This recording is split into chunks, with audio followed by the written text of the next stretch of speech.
Porte-parole du continent à la COP27 en sa qualité de président en exercice de l'Union africaine, le chef de l'État sénégalais Macky Sall a appelé au respect des engagements pris depuis 2020 par la communauté internationale. Il s'agit de l'aide financière des pays riches et pollueurs à l'endroit des pays en développement qui sont peu responsables du réchauffement climatique.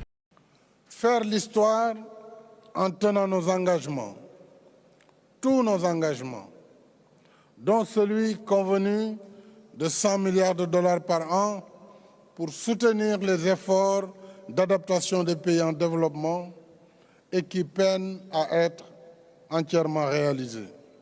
Alors qu'elle ne contribue qu'à 3% des émissions de gaz à effet de serre au niveau mondial, l'Afrique est le continent le plus touché par le réchauffement climatique, avec à la clé des conséquences sur les plans économiques. En effet, le continent voit son PIB amputé de 5 à 15% à cause du changement climatique.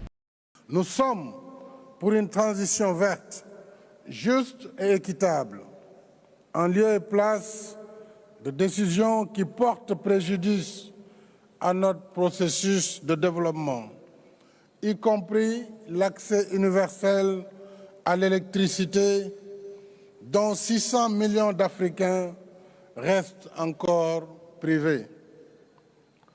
Je rappelle qu'avec la forêt du bassin du Congo, notre continent abrite également un quart de ce qui reste encore des forêts tropicales, offrant à la planète un de ses rares poumons verts, refuge de biodiversité qui contribue à la séquestration du carbone.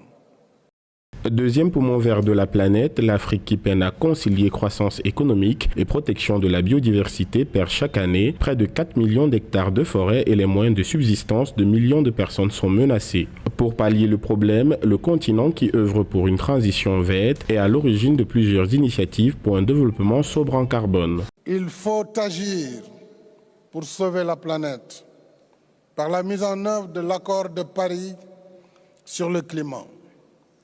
L'Afrique y est engagée avec le projet de la Grande Muraille Verte. De retour sur le continent africain après 6 années, la COP27 qui se tient du 6 au 18 novembre 2022 à Sharm el-Sheikh en Égypte sera l'occasion pour les dirigeants africains, dans un esprit de participation au sauvetage de la planète, de rappeler aux pays développés qui sont les plus grands pollueurs leurs engagements envers le continent.